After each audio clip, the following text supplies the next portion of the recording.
പ്രിയമുള്ളവരെ, ഏവർക്കും സ്കൂളിംഗ് വ്ലോഗിൻ്റെ പുതിയൊരു വീഡിയോയിലേക്ക് സ്വാഗതം.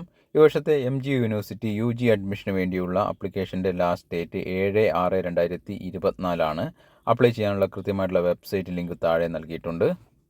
അലോട്ട്മെൻറ്റുമായി ബന്ധപ്പെട്ടും അതുപോലെ തന്നെ അഡ്മിഷനുമായി ബന്ധപ്പെട്ടും കൂടുതൽ ഡീറ്റെയിൽസുകൾ അടങ്ങിയ വീഡിയോകൾ ചാനലിൽ അപ്ലോഡ് ചെയ്യേണ്ട ആവശ്യത്തിലേക്ക് വിദ്യാർത്ഥികളുടെ ആപ്ലിക്കേഷൻ നമ്പറും അതുപോലെ തന്നെ പാസ്വേഡും ആവശ്യമായിട്ട് വന്നിട്ടുണ്ട്. താല്പര്യമുള്ള വിദ്യാർത്ഥികൾ ചാനലിൻ്റെ മൊബൈൽ നമ്പറിലേക്ക് അത് സെൻഡ് ചെയ്ത് നൽകി ഒന്ന് സഹകരിക്കണമെന്ന് ആദ്യമേ അഭ്യർത്ഥിക്കുകയാണ്.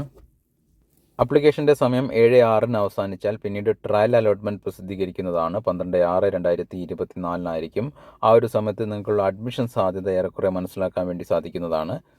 കൂടാതെ ട്രയൽ അലോട്ട്മെൻറ്റ് ലഭിക്കാത്ത വിദ്യാർത്ഥികൾ അവർക്ക് നിങ്ങൾക്ക് കൂടുതൽ അഡ്മിഷൻ സാധ്യതയുള്ള ഓപ്ഷനുകൾ ആ സമയത്ത് കൂട്ടിച്ചേർക്കാൻ വേണ്ടി സാധിക്കുന്നതാണ്. അതിന് 12, 13 ഡേറ്റുകളിലാണ് സാധിക്കുക. ട്രയൽ അലോട്ട്മെൻറ്റ് വന്നാൽ ഓരോ കോളേജിലും ഏത് ഇൻഡെക്സ് വരെ ഉള്ളവർക്കാണ് അവസാന അഡ്മിഷൻ നൽകിയത് എന്നതിൻ്റെ റാങ്ക് ഡീറ്റെയിൽസ് പ്രസിദ്ധീകരിക്കുന്നതായിരിക്കും. ആ ഒരു റാങ്ക് ഡീറ്റെയിൽസ് ഉപയോഗപ്പെടുത്തി വേണം നിങ്ങൾ പുതിയ ഓപ്ഷനുകൾ നൽകാൻ. ഫസ്റ്റ് അലോട്ട്മെൻറ്റ് വരുന്നതിന് മുമ്പായി, ഫസ്റ്റ്, സെക്കൻഡ് ആൻഡ് തേർഡ് അലോട്ട്മെൻറ്റുകൾ വരുന്നതിന് മുമ്പായി ഓപ്ഷനിൽ അവസാനമായിട്ട് മാറ്റങ്ങൾ, പുതിയ ഓപ്ഷൻ നൽകാനും പഴയത് ഡിലീറ്റ് ചെയ്യാനും ചെയ്തിട്ടുള്ള ഓപ്ഷൻ്റെ സ്ഥാനം മാറ്റാനുമുള്ള അവസാന അവസരമായിരിക്കും അത്.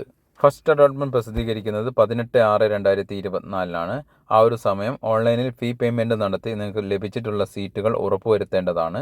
പിന്നീട് സെക്കൻഡ് അലോട്ട്മെൻറ്റ് പ്രസിദ്ധീകരിക്കപ്പെടുന്നത് 20/6/2024 പിന്നീട് തേർഡ് അലോട്ട്മെൻറ്റ് വരുന്നത് 26/6/2024 പിന്നീട് കോളേജുകളിൽ ക്ലാസ്സുകൾ ആരംഭിക്കുന്നത് 1/7/2024 ഇതുമായെല്ലാം ബന്ധപ്പെട്ട് കൃത്യമായിട്ടുള്ള ഡീറ്റെയിൽസുകൾ അടങ്ങിയിട്ടുള്ള വീഡിയോകൾ, അപ്ഡേഷനുകൾ ഈ ഒരു ചാനൽ വഴി നിങ്ങൾക്ക് ലഭിക്കുന്നതായിരിക്കും. ചാനൽ വീഡിയോസ് നിങ്ങൾക്ക് ഉപകരിക്കുന്നുണ്ട് എങ്കിൽ ഒന്ന് സപ്പോർട്ട് ചെയ്യണമെന്ന് അഭ്യർത്ഥിച്ചുകൊണ്ട് നിർത്തുകയാണ്. എവർക്കും നന്ദി, നമസ്കാരം.